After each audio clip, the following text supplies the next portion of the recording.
यहूदी बच्चे के एक दिया चेहरे पे थप्पड़, बेचारा हिल गया। उसने कहा कि देखो आपने मुझे अकारण मारा है, बिला वजह मारा है, आपने मुझे फालतू में फजूल मार दिया है और मैं इसकी शिकायत लेकर अमर इब्न आस के पास जाऊंगा।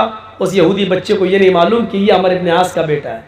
मैं तुम्हारी शिकायत हाई कमान तक लेके जाऊंगा, आला कमान तक लेके जाऊंगा, अमर इब्न आस के पास लेकर जाऊंगा। अमर इब्न आस का बेटा मुस्कुराते हुए कहता जा जा। किसके पास जाएगा? गवर्नर के पास। जाओ, मेरा कुछ नहीं होगा, मेरा कोई कुछ नहीं कर सकता। तू जिस गवर्नर के पास जाएगा वो मेरा बाप है, मैं अमर इब्न आस का बेटा हूं, मेरा कोई कुछ नहीं करेगा। बस इतना सा जुमला अमर इब्न आस के बेटे की जबान से निकल गया। यहूदी का बच्चा कांप गया, कहता अच्छा ये उनके बेटे हैं। लोगों ने बताया, यहूदियों ने, अरे छोड़ो यार, अमर इब्न आस का बेटा, तुम कहां जाओगे? कोई बाप अपने बेटे को थप्पड़ मारेगा, सजा देगा? छोड़ी।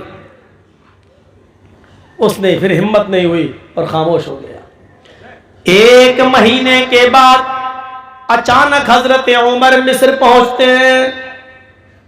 होता ऐसा, हजरत उमर फारूक हर शहर जाते थे और शहर के लोगों से पूछते थे कि तुम्हारे शहर का गवर्नर ठीक काम कर रहा है कि नहीं कर रहा है, अगर कोई शिकायत हो तो बताओ तो हम उसकी नकेल कसें। पूछते थे। तो मिस्र पहुंचते हैं और मिस्र के लोगों को इकट्ठा करते हैं और हजरत उमर फारूक ने मिस्र के लोगों से पूछा, हमने जो तुम्हारे ऊपर अमीर बनाया है, गवर्नर मुतय्यन किया अमर इब्न आस, क्या वो इंसाफ, क्या वो सही है, ठीक है, कोई शिकायत तो नहीं है आपको उनसे? पूरे मिस्र के लोगों ने कहा नहीं नहीं, अमीरुल मोमिनीन अमर इब्न आस बहुत अच्छे आदमी हैं, बहुत नेक हैं और हमारा बहुत ख्याल रखते हैं, हर चीज उनकी बिल्कुल ठीक है, मुझे उनसे कोई शिकायत नहीं। वो यहूदी बच्चा भी उसी महफिल में बैठा हुआ था, कहता अमीरुल मोमिनीन मुझे शिकायत है। हजरत उमर फारूक ने देखा कि वो लड़का छोटा सा बच्चा है, उसको बुलाए, जरा आओ बेटे, किससे शिकायत है? करीब आया, थोड़ा सा डर रहा था। हजरत उमर फारूक अपनी कुर्सी छोड़ते हैं, अपनी चटाई छोड़ते हैं और उसके पास जाते हैं, उसको अपनी गोद में उठाते हैं और अपनी रान पर उसको बिठा के कहते हैं बेटे डरने की जरूरत नहीं है, तुम्हारा धर्म यहूदी हो, मजहब यहूदी ईसाई कुछ भी हो, मुझे इससे मतलब नहीं है, तुम्हें डरने की जरूरत नहीं है, बिल्कुल सच सच बताओ क्या है, तुम्हें शिकायत किससे है? अमीरुल मोमिनीन एक महीना पहले ये गवर्नर साहब का बेटा, अमर इब्न आस का बेटा, कहने लगा कि कोई है जो मुझसे अच्छा घोड़ा दौड़ाए और घोड़ा दौड़ाने में मुझसे आगे निकले। मैंने कहा कि आगे निकले या पीछे ये तो अलग बात है, लेकिन मैं मुकाबला करने के लिए तैयार हूं। अमीरुल मोमिनीन, मैंने अमर इब्न आस के बेटे के साथ घोड़दौड़ में मुकाबला किया, मेरा घोड़ा आगे निकल गया, ये हार गए, इन्होंने गुस्से में आकर मेरे जोरदार थप्पड़ मार दिया, मेरी 5 उंगलियां चेहरे पे छप गई। जब मैंने कहा कि मैं मिस्र के गवर्नर अमर इब्न आस के इसकी शिकायत करूंगा, आला कमान तक जाऊंगा, तो इन्होंने हंसते हुए कहा, इनके बेटे ने, कि मेरा कोई कुछ नहीं कर पाएगा, जहां तुम जा रहे हो इस शहर का गवर्नर अमर इब्न आस मेरा बाप है, मैं अमर इब्न आस का बेटा हूं, मेरा कोई कुछ नहीं कर पाएगा। इतना कहना था, यहूदी बच्चा कहकर चुप हुआ। हजरत उमर फारूक की आंखें सुर्ख हो गईं और गुस्से से भरी हुई नजर अमर इब्न आस के चेहरे पर पड़ती है। अमर, अल्लाह ने जब इंसान को आजाद पैदा किया है तो तुम कौन होते हो किसी को गुलाम बनाने वाले? अपने बेटे को पेश करो।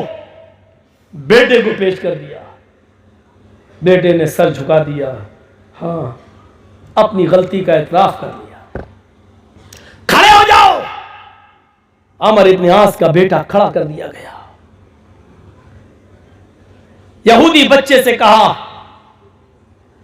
मैं तुम्हारे सामने खड़ा हूं, तुम्हें कसम देता हूं, जितनी जोर से इसने तुम्हें थप्पड़ मारा उतनी जोर से थप्पड़ इसके चेहरे पर रसीद करो, आगे बढ़ो।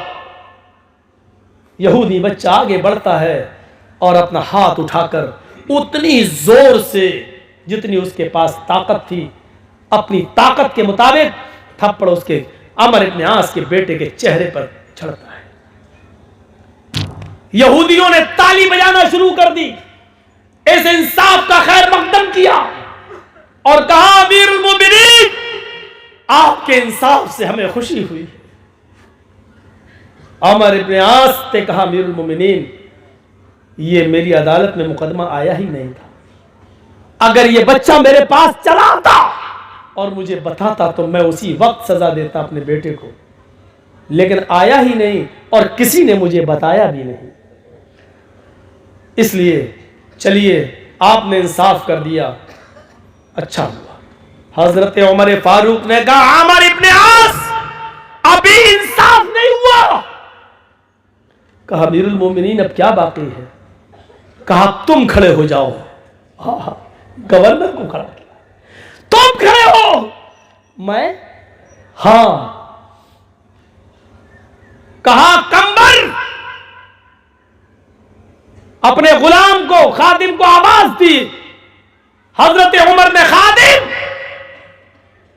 असलम जी, इधर आओ, एक थप्पड़ अमर इब्न आस के चेहरे पर मारो।